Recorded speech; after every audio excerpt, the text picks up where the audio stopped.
Good morning, आदाब, नमस्कार, सत श्री अकाल दोस्तों। एक बार फिर से आपका अपना प्रिय डॉक्टर आदि कश्यप मुंबईचा माणूस आपके लिए लेकर आया आपका मनपसंद प्रोग्राम पॉजिटिव कर्मा।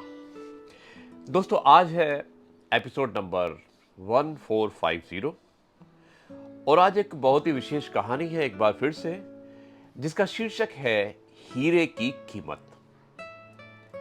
बहुत ही अच्छी कहानी है, आप ध्यान से सुनिएगा और फिर मैं आपसे डिस्कस करूंगा इस कहानी का क्या निचोड़ निकलता है।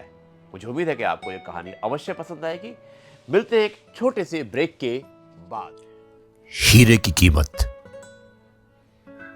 लेखक है महेश शर्मा। शुरुआत करता हूं इस कहानी की कुछ इस प्रकार। पुराने समय की बात है। एक गुरुकुल था। वहां बहुत से बच्चे पढ़ते थे। गुरुकुल के आचार्य सभी बच्चों को शिक्षा के साथ साथ नैतिक मूल्यों के विषय में भी अवगत कराते थे।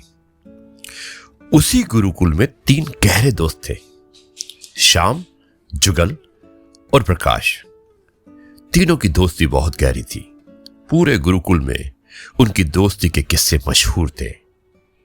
गुरुजी भी उनकी दोस्ती से बहुत प्रभावित थे। तीनों एक साथ रहते थे और एक साथ अध्ययन करते थे। एक साथ खाना खाते, एक साथ स्कूल में, गुरुकुल में पढ़ा करते थे। और उसी गुरुकुल में एक राजकुमार भी पढ़ता था। अब क्योंकि वो राजकुमार था तो उसे अपने पर घमंड था और वो तीनों को बहुत नीचा समझता था। एक बार आचार्य जी ने सभी विद्यार्थियों को बुलाया और सभी को एक छोटे से पहाड़ के पास ले गए। उसके बाद उन्होंने कहा, जो भी विद्यार्थी ऊपर तक चढ़ जाएगा उसे एक योग्य इनाम मिलेगा। सबसे पहले राजकुमार ने कहा, गुरुजी, सबसे पहले हमारा हक बनता है, हम पहले चढ़ेंगे। अब राजकुमार चढ़ने लगा और कुछ ही दूर चढ़ाई की होगी कि वो फिसल कर नीचे आ गया और यह देखकर सभी छात्र हंसने लगे। राजकुमार को बहुत गुस्सा आया, लेकिन गुरुजी के आगे वो कुछ बोल ना सका। उसके बाद बारी बारी से सभी छात्रों ने कोशिश की, लेकिन जो भी चढ़ने की कोशिश करता फिसल कर नीचे आ जाता था। सबसे बाद में उन तीनों दोस्तों का नंबर आया। तीनों ने आपस में सलाह की, श्याम, देख, जुगल की पकड़ अच्छी है, वो चढ़ सकता है। अगर हम तीनों कोशिश करेंगे तो कोई नहीं चढ़ पाएगा। हम एक काम करते हैं, मैं और श्याम नीचे से सहारा देंगे। पहले तू मेरे कंधे पर चढ़ जा और फिर जुगल तेरे कंधे पर बैठ जाएगा। इस तरह वो आधी दूरी तक पहुंच जाएगा।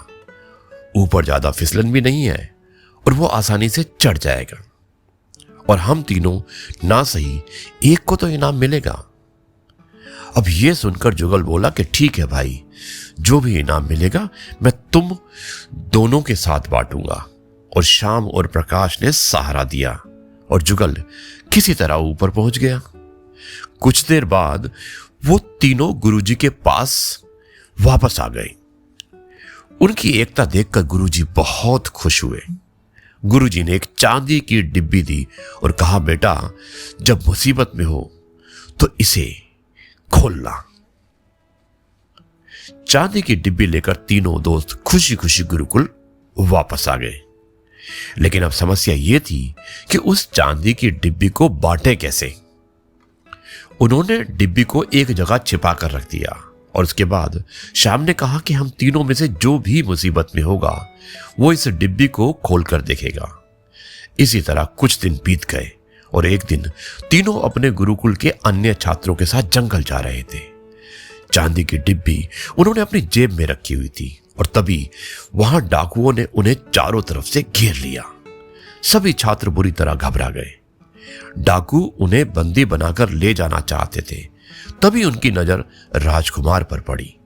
राजकुमार को उन्होंने पकड़ लिया, जिससे वो राजा से मोटी रकम सोना चांदी लूट सकते हो। बाकी सबको छोड़ दिया और अब राजकुमार बुरी तरह से रो रहा था। कोई भी उसकी मदद करने के लिए नहीं आ रहा था। जब वो राजकुमार को ले जाने लगे तब श्याम ने चांदी की डिब्बी उनकी ओर फेंक दी। चांदी की डिब्बी में एक हीरा था। हीरे को देखकर डाकुओं की नीयत खराब हो गई और वो उस बड़े से हीरे को पाने के लिए आपस में एक दूसरे को मारने लगे। मौका पाकर राजकुमार वहां से भाग गया और बाकी साथियों के पास आ गया और वो सभी भागकर गुरुकुल पहुंच गए और उधर उधर हीरे के चक्कर में सारे डाकू आपस में मर गए। राजकुमार ने शाम, जुगल और प्रकाश से माफी मांगी और उसके बाद उन्होंने अपने पिता राजा को सारी बात बताई। राजा ने तीनों को अपने राजमहल में बुलाया और सम्मानित किया। जब वो वापस अपने गुरुकुल आए तो उन्होंने अपने गुरुजी से पूछा कि गुरुजी, इतना कीमती हीरा आपने हमें क्यों दिया? यह सुनकर गुरुजी हंसने लगे और बोले, बेटा, वो केवल एक कांच का टुकड़ा था जो बिल्कुल हीरे जैसा दिखता था। उसका कोई मोल नहीं था, लेकिन वो अनमोल भी है क्योंकि उसने तुम सबकी जान बचा ली और तुम्हारे दुश्मन को सदा के लिए खत्म कर दिया।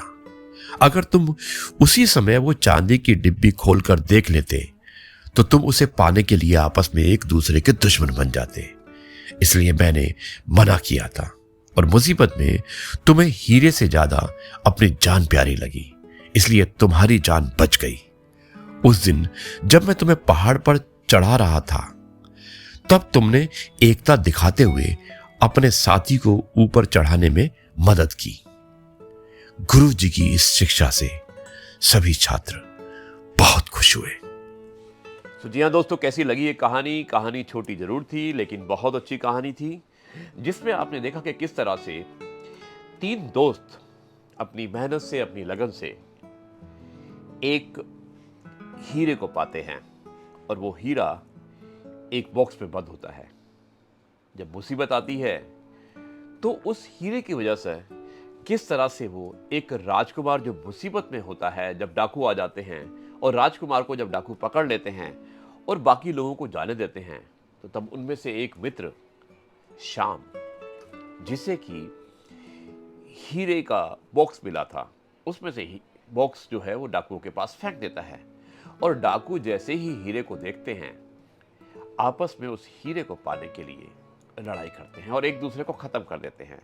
और उसके बाद राजकुमार उनकी चंगुल से मुक्त हो जाता है और अंत में वो गुरुजी से पूछते हैं कि गुरुजी, आपने इस हीरे को हमें दिया, बताया क्यों नहीं?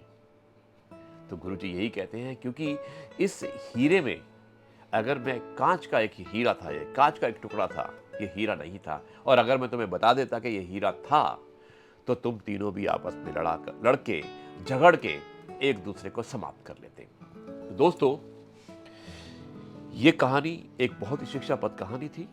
एकता में शक्ति है और हमेशा आपको एक रहना चाहिए, कभी भी लड़ाई नहीं करनी चाहिए। अब मैं इस कार्यक्रम को यहीं पर समाप्त करता हूं और कल आपसे एक बार फिर मुलाकात होगी कुछ नई बातों के साथ।